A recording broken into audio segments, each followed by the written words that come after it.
a night as dark as the start of that October.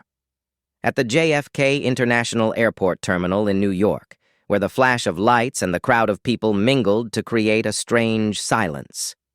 A flight from Tokyo landed there.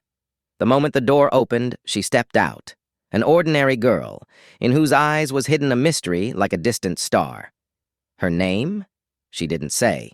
But her appearance was like this: long black hair, a faint smile, and an old-fashioned coat that seemed dusted with time. In her hand, a small suitcase, and in her pocket, a passport, which was the greatest mystery of her life. Reaching the immigration counter, she calmly handed over the passport. The officer, a middle-aged man with a look of weariness in his eyes, started turning the pages. Then suddenly his hand stopped. Written on the cover of the passport was Torenza, the name of a country that was on no map, in no atlas. The officer's brow furrowed. Torenza? Where is that? He asked, a shadow of suspicion in his voice.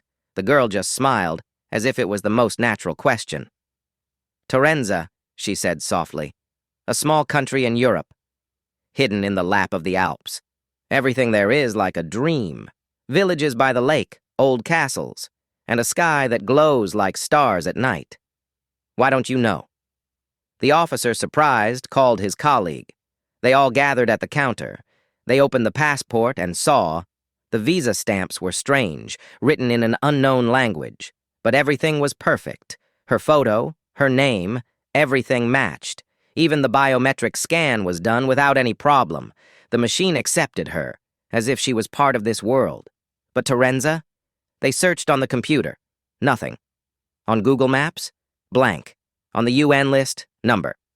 The officers looked at each other, a strange fear arising in their minds. What was this? A spy? Or a fake ID?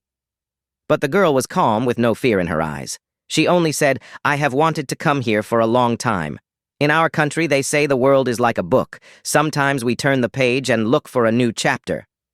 They took her to a small room for questioning. Sitting there, she began to tell the story of Torenza. Our country is 1,000 years old, she said, a melodious dreaminess in her voice. Time stands still there. We walk on mountain paths where the air is filled with the fragrance of flowers. My house is a small cottage whose window opens to a view of the blue lake.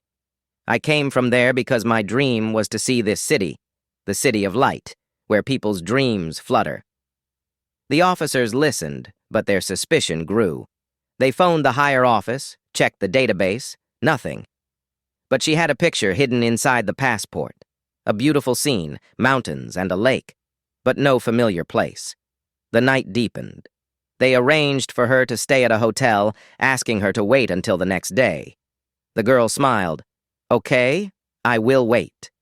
But remember, sometimes the truth that cannot be seen is the most beautiful. Morning came, but the hotel room was empty.